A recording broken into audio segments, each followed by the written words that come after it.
Hello and welcome back to another episode. In this video I'm gonna review Aliens the computer game and Aliens the computer game, both for the Commodore 64, and both games are based on the second Alien movie called Aliens. And let's go!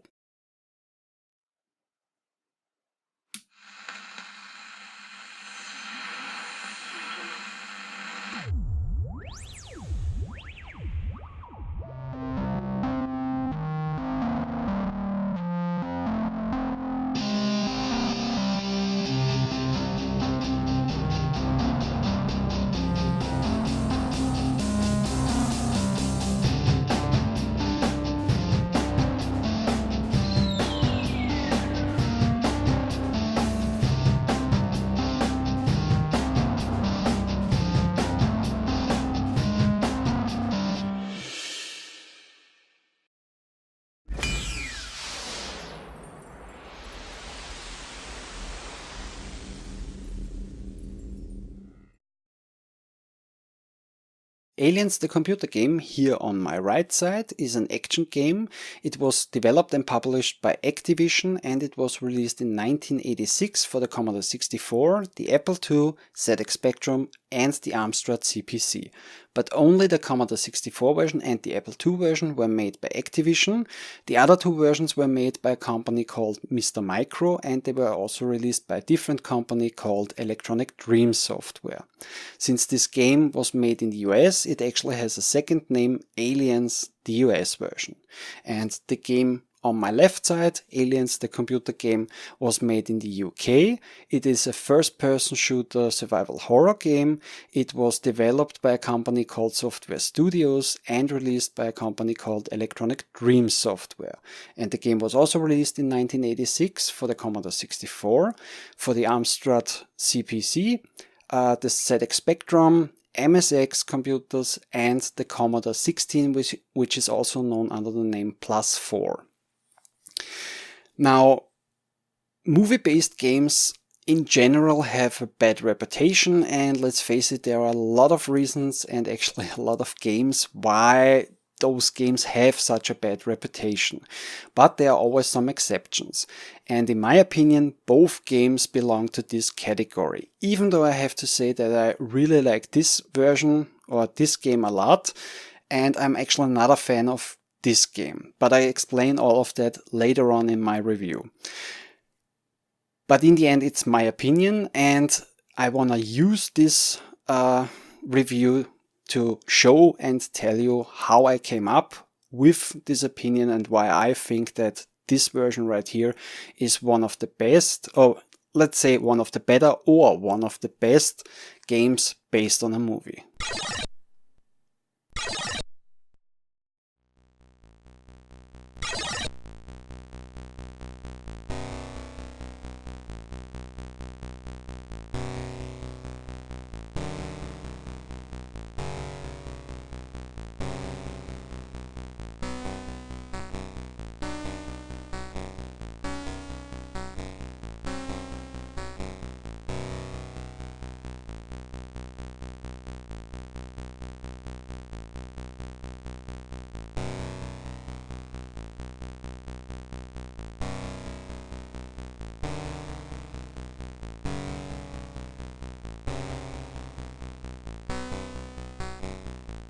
For starters, the game tells you bits and pieces of the storyline of the movie, which wasn't very common.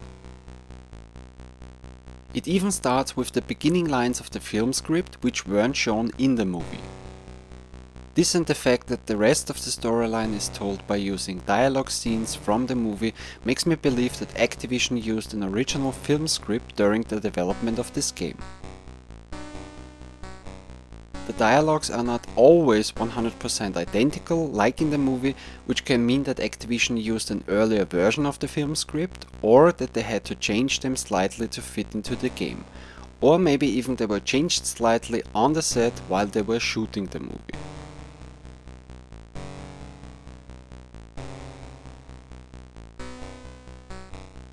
Most of the dialogues are only shown as a white text in front of a grey screen, but at the beginning and at the end of the game there are also a few pictures from scenes of the movie with speech bubbles, like in a comic book.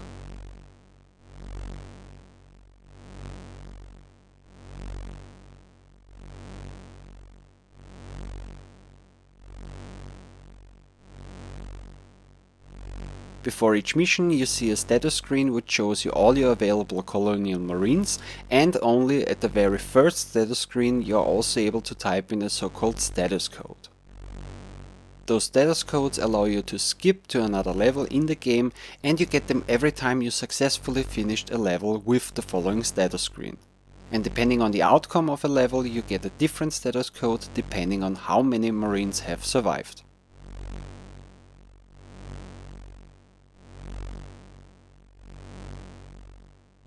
In the first level you have to identify the weapons and the equipment of the marines. Now for a game this level doesn't have much to offer since you can't lose it, no matter how often you choose the wrong item. The level will only end after you have chosen the right weapons and equipment, and since you get a status code afterwards it technically counts, at least for me, as a level. As a child I thought that this was some kind of a password protection sequence, which it's clearly not. Later on I found out that this level and the way Activision tells the storyline in this game, / the text type they were using, was used also before in a game called Hacker from 1985. Also the idea for the second level, which is the dropship flight from the USS Sulaco to the moon LV-426, came from another game from Activision, also from 1985, called Master of the Lamps. The only difference is that in Master of the Lamps you fly on a magic carpet through square frames in space, and in Aliens you fly with the dropship through navigation rings in bad weather with heavy turbulences.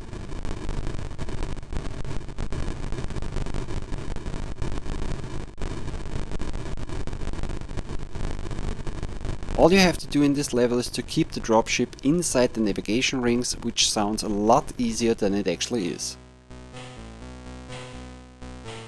As a small help, there is the so-called profile compliance indicator on the right side of the screen, which tells you if you are on course or not. If you get off course and you miss a navigation ring, the flight will abort it and you have to try again. If you succeed, then you're gonna land at the Headless Hope colony on LV-426 and continue with the next level.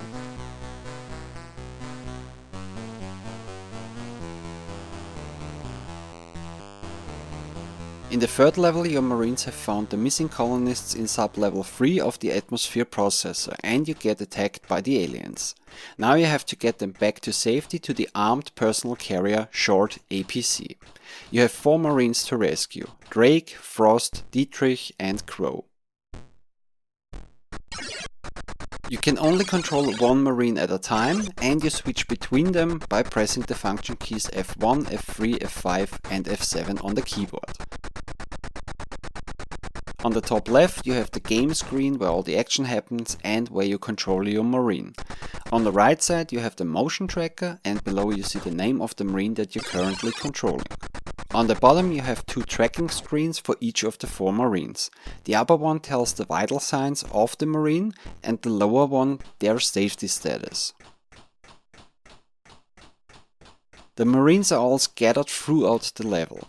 The marines with the highest function key is the furthest away from the APC, the second highest the second furthest, and so on. If a marine gets attacked by aliens, the safety status screen starts flashing red. The vital signs change to a high stress level, and if you have selected the marine which is under attack, you can also see how many aliens are attacking him and from which direction, thanks to the motion tracker. All marines are armed with their trusty M40 pulse rifle machine gun, and thankfully you have unlimited ammunition in this level. The machine gun is set to rapid fire and while firing you can still move around, but to change the firing direction you have to stop shooting, change the direction and start again shooting. During an attack you have 2 options: either you hold the position and fight off the attacking aliens, or you try to escape them. But keep in mind that you can only leave the screen if the motion tracker doesn't show any aliens in the direction you're heading, and the aliens will chase after you for a few screens. And a little tip: if you get attacked in alien territory, which you will notice by all the freaky stuff on the walls, the aliens can also attack you from the walls. If the aliens manage to capture a marine, the safety status screen will change to a constant red screen and the marine will be immobilized. Then you have about 1 minute to save him, which you can do by reaching his position with another marine. If 2 or more marines are at the same position / screen, they will not be attacked by the aliens. If a marine doesn't get saved in time, the game screen will show only his last position and the safety status screen will turn black. The vital screens show flat lines and the marine is now missing. If a marine reaches the APC, he's safe and the safety status screen will turn to a green screen. The funny thing is that you still continue with the game even if no marine returns to the APC. But the more marines you are able to rescue in this level, the higher your chances will be in the following levels to succeed them. Now, I've never done it myself, but I'm sure it would be possible to draw a map of this level, which would help to speed things up and make the level a lot easier. But I personally never took the time and honestly I never had the urge to draw a map myself. Now I can't say it for sure, but from my experience the APC is located somewhere in the southeast area of the level. At least this was always the direction that I was heading with my marines and sooner or later I was able to reach the APC. So overall I couldn't be totally wrong about that.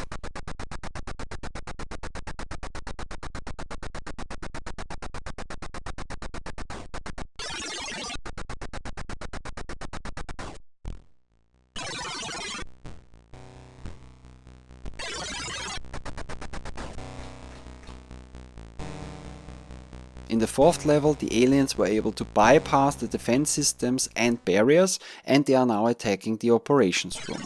Your task in this level is to hold them off until the other survivors were able to weld their way through a steel door.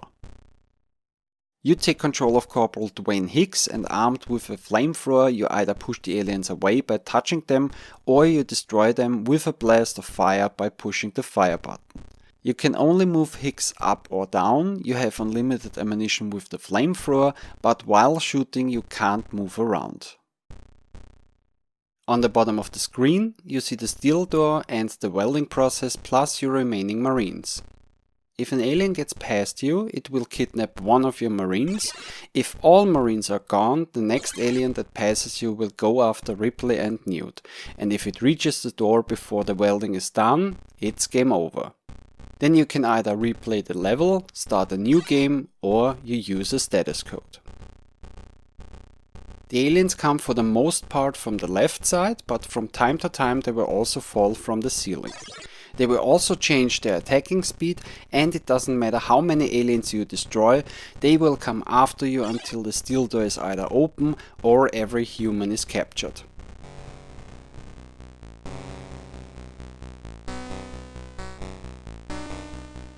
Now if you are able to escape through the steel door, you come to level 5. In this level you are in the air duct system and you have to find your way from the operations room to the dropship landing field. The air duct system is a big maze with the size of 3 screens. The blue square and the gold square represent Ripley and Newt, and the white dots around them are your remaining marines. The flashing red dots are the aliens which are searching for you. If an alien sees you, it will start screaming, change color to white and starts chasing you. It will also change its speed to about the same as yours. But as soon as you are able to get out of its sight, the alien will slow down and start flashing red again. If an alien catches you, then the whole group will be immobilized, and the only way to get rid of it and continue your escape is by pushing the fire button and sacrificing a marine who will use a grenade to blow up himself and the alien. Sadly, this is the only weapon that you have in this level, and you have to do that for every single alien that catches the group. You can't take out 2 or more aliens at the same time with one grenade/marine. Aliens can also appear and disappear at any time and at any place in the maze. The only good thing that I can say about this maze is that there are no dead ends. I know it's not much, but better than nothing. If you also manage this escape, then you come to level 6, where you take control of Ripley and you go back to the atmosphere processor to save Newt before the entire complex blows up. You are again armed with the M40 pulse rifle machine gun, but this time you don't have unlimited ammunition, you only have 99 bullets. So you have to use your ammunition wisely and you should try to dodge and outrun as many aliens as possible. On the top left side we have again the game screen, then on the top right side you see the tracking device which tells you direction and distance of Newt's position, thanks to the location band that Ripley gave Newt before she got caught. On the bottom you have your flare counter, ammunition counter and a timer. You have 8 flares which you can use by pressing the spacebar on the keyboard to mark your way back to the elevator. And you have 17 minutes to find Newt and return to the elevator. But those 17 minutes are only in-game. In real life it means that you only have about 5 minutes, so you better not fiddle around. On your way to find Newt, you're gonna have to walk through the alien nest, which is empty at first, beside a lot of alien eggs, but as soon as you have found Newt and you're on your way back to the elevator, you're gonna encounter the alien queen, which is blocking your path. Shooting the alien queen doesn't work, so don't waste your ammunition on her, and if she touches you, it's game over. To go past the alien queen you have to use a specific tactic or trick, which if you have seen the movie shouldn't be too hard to figure out. After you were able to save Newt and make it back to the elevator / dropship, you fly back to the USS Sulaco just in time before everything on LV-426 blows up.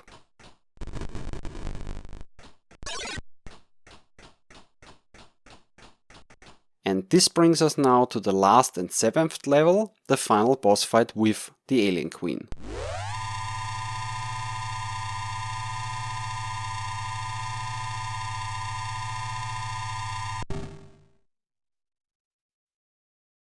Armed with a power loader, you take again the control of Ripley, now from a first person perspective, and you have to fight hand to hand against the alien queen. Your task is to hit the alien queen with the power loader hands every time she tries to attack you. After some hits you will see that her strength will go down, represented by the red bar on the bottom of the screen. The weaker the alien queen gets, the slower her movements will be. If the red bar is completely gone, you can try to finish the alien queen by grabbing her neck with the power loader claws, which you will activate by pushing the fire button. Then you have to hold her over the airlock, push the fire button again, wait for it to open and drop her into space. Another thing that sounds a lot easier than it actually is, since it can happen a lot of times that the alien queen frees herself from the claws and then you have to beat her down again and again. And don't try to use the claws before she's completely tired out, since you can't hold her. Also, if the alien queen attacks you just once by reaching the bottom of the screen, it's game over. But if you manage to throw the alien queen into space, you have beaten the game and you get a very nice ending.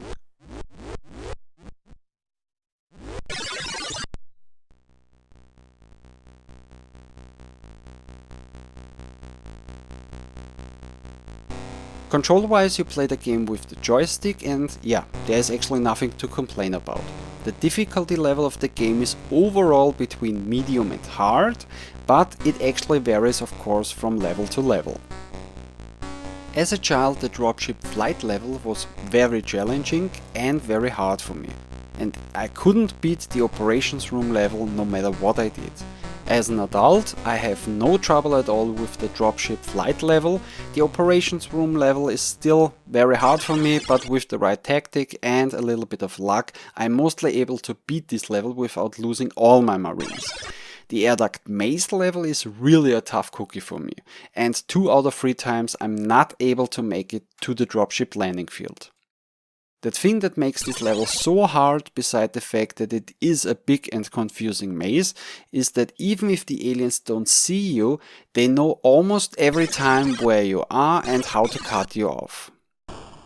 Now this might be realistic because the aliens can smell humans, but it is annoying and frustrating. And I also have to mention that at first I had a really rough time with the Alien Queen boss fight, where I died the first 10 times or so in a matter of seconds because I had to get used to the controls. But as soon as I've got comfortable with the controls, the boss fight wasn't actually very hard anymore. The graphics, I would say, are for the most part average, but the storyline pictures look pretty good. The sound effects are okay, but I have to mention that the alien screams can be very annoying if you hear them over and over again, especially in the air duct level. And in terms of music, well, there are only 2 music tracks in this game, but those 2 music tracks are really, really good.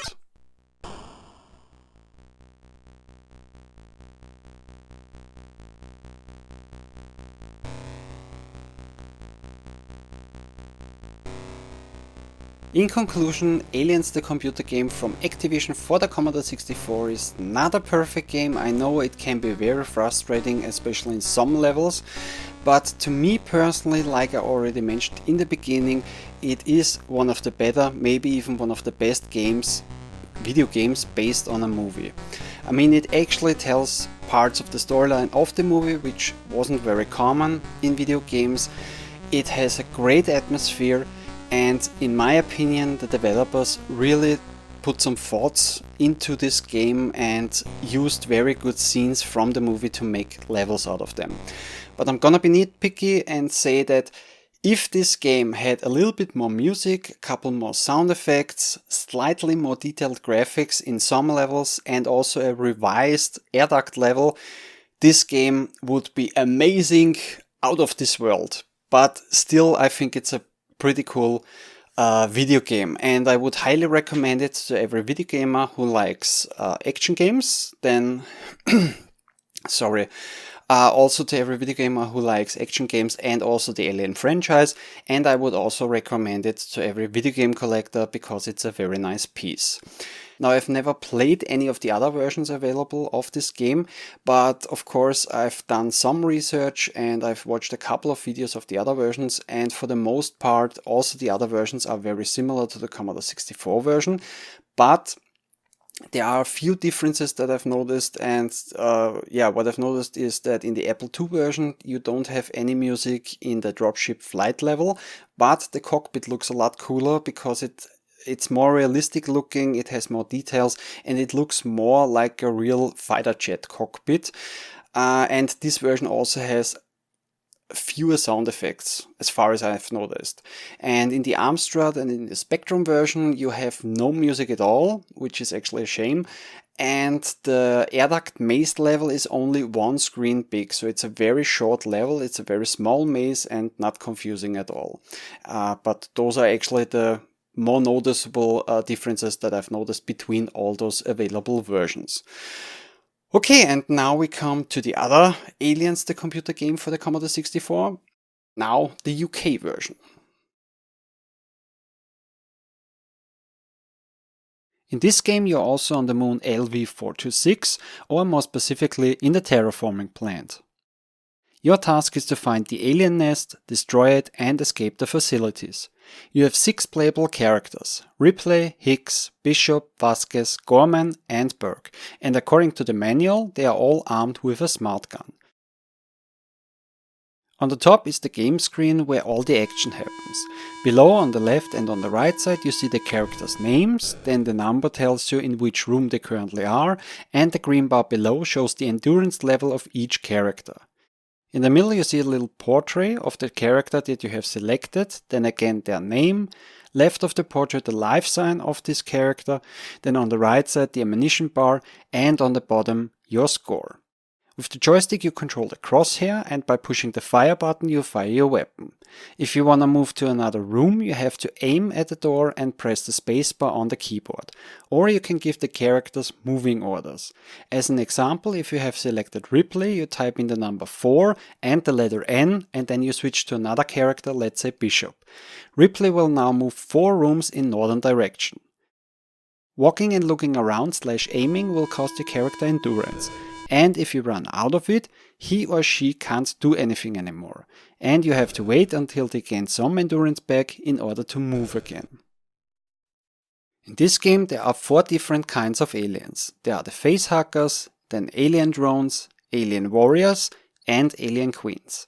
Yes, there's more than one alien queen in this game. Facehuggers need only one shot to destroy them. Drones, warriors and queens either 3 shots to the body or 1 headshot. Every time one of your character encounters an alien, an alarm will start ringing and the character's name will start flashing. Then you have a couple of seconds to switch to that character and either flee from the alien to another room or fight it. If an alien catches/attacks one of your characters, then you only have a short time to rescue that character by selecting another one, go to the room where the other one was captured and destroy the alien in this room. Otherwise, the character is gone. In this game the aliens attack in waves. Now this doesn't mean that all aliens attack at once or at the same time, but as soon as you have destroyed a specific amount of them, the game stops and shows you which and how many aliens you have destroyed from this wave. The further you come in the game or the longer you actually play the game, the more waves you have to encounter. And each wave gets slightly harder and more aggressive than the previous one. One thing that you should keep in mind in this game is that never shoot an alien right in front of a door, because there's a high chance that a destroyed alien leaves a big puddle of acid blood behind and stepping into it means an instant death to your character. Now the acid won't stay there forever, but it takes a very long time for it to dissolve. Speaking of doors, you have the ability to lock doors by shooting the door panels right next to them, to either block passages for the aliens or to secure a room. To open a locked door, you have to blast it with your smart gun, which means that you can only lock a door once. And you should also know that alien warriors and alien queens can break through those sealed doors as well. Now, as we all know, aliens are big redecorators. As soon as they find a location where they can build a nest, they start redecorating with their alien growth, which looks like the insides of an organ or so that they can feel comfortable and cozy. Well, they also do that in this game, and the big problem with this stuff is that it grows all over the place. It blocks the doors visually so that you can't see the doors anymore, and also physically so that you have to shoot the stuff out of the way in order to use the doors again. If too much of that stuff grows in a room or corridor, chances are high that alien eggs will appear and facehuggers will start to hatch.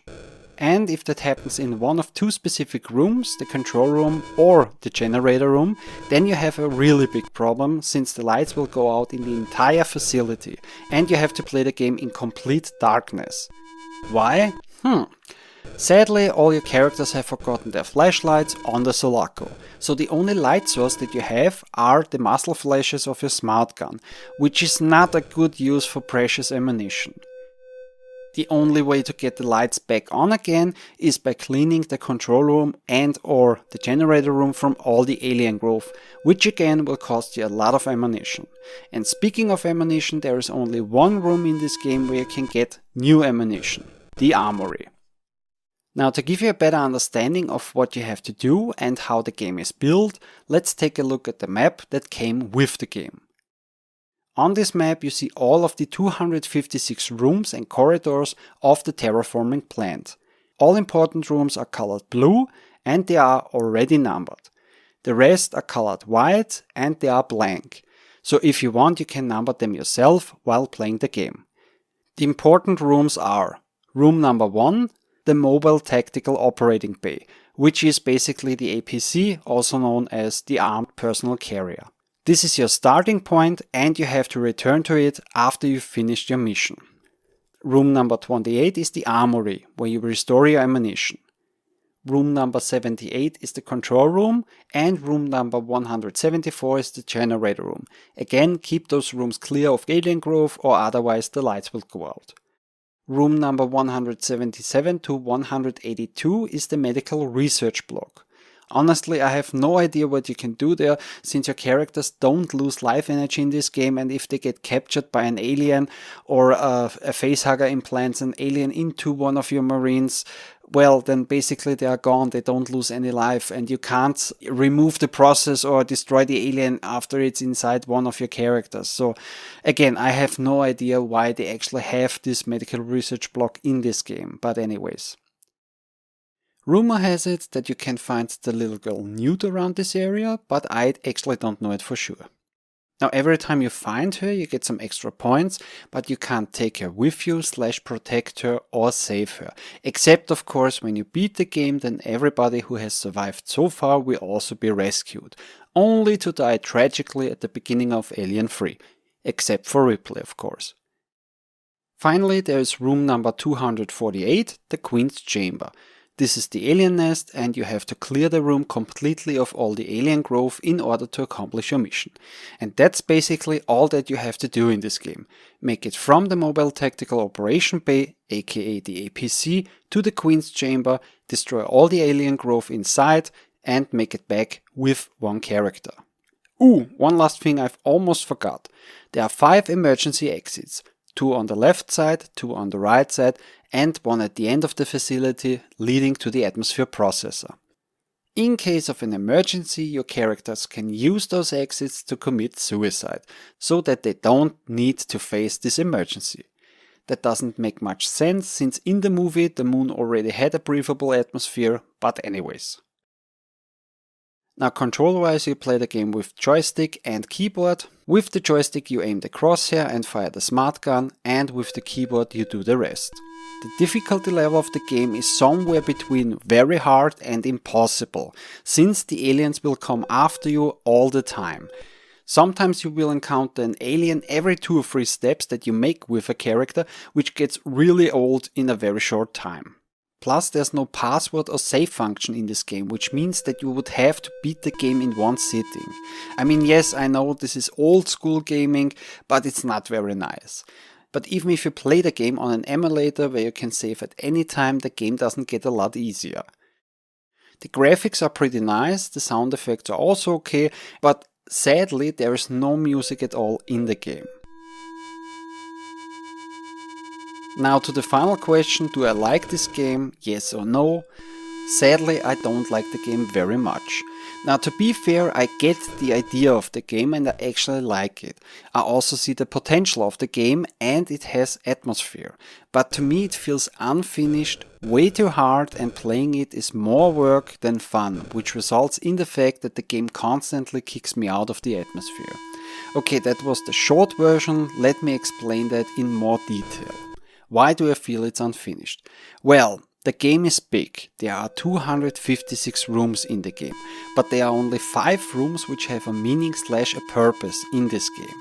6 if we include the medical research block, which consists out of 6 rooms. So in total there are 245 empty rooms / corridors, which is a lot of empty space for my taste.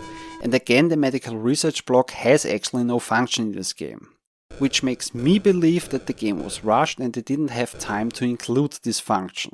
And I guess the same thing happened to the missing flashlights, there was no time anymore for the developers. Now why do I think the game is way too hard? Well, there are, number 1, the already mentioned missing password or save function. And number 2, the game is not balanced. It should start easy, encountering an alien every now and then, and the further you progress in the game and the closer you get to the Queen's Chamber, the harder it should get. But that's not really the case, because after about 2 minutes into the game you constantly encounter an alien every 2 or 3 steps, and the only things that change with progress are that about another 5 minutes or so into the game you have to worry that the alien growth has reached the generator room or the control room and the lights will go out. Plus, instead of alien drones you will encounter now alien warriors and alien queens. They look slightly different, you get more points for destroying them, and yes, they can break through sealed doors, but overall it doesn't get any harder than at the beginning of the game. And now to the last point, the game feels more like work than playing a video game. Well, to me, playing this game is like I have to copy a cryptic text from a sheet to my computer. I look at the screen, where are my characters? Then I have to look at the map to figure out where I have to send them to, and then I look at the keyboard, select the character and type in where I want them to go. And when I'm done with the last character, it starts all over again. Screen, map, keyboard. And again, screen, map, keyboard. And every 30 seconds or so, the alarm starts ringing and I have to fight an alien. Sorry, but to me that's not exciting at all. Now, before I forget it, I actually have two questions about this game. Number one, why are there 5 suicide exits in this game? And number two, whose idea was it to make Burke a playable character in this game? I have nothing against Paul Reiser, the actor who played Burke in Aliens, he actually did a good job, but beside Hicks, Gorman and Vasquez there were 9 more Colonial Marines to choose from in the movie. Who wants to play the asshole of the movie? I mean, who? But of course I have a theory or a guess, and I'm probably right with this one. I guess the makers of this video game got only part of the film script or an unfinished one, so they didn't know how the Burke character turned out to be in the finished movie. But that's just a guess from my side. In the end, what can I say? Well, to be honest, since I'm not a huge fan of this game, I will not recommend it to any video game out there, but I still would highly recommend it to any video game collector because it's still a very nice piece for every video game collection. And just because I don't like this version very much doesn't mean that it is a bad game, it's just not for me. If you are interested in this game, you might want to try it out first on an emulator. And get it later on for your collection if you want to. Now, in terms of prices, well, you can expect prices between 7 to 150 euros on websites like eBay, for instance, depending, of course, on the variation and the condition. Now, for normal dataset version of this game, for instance, I have here just as an example, this one right here.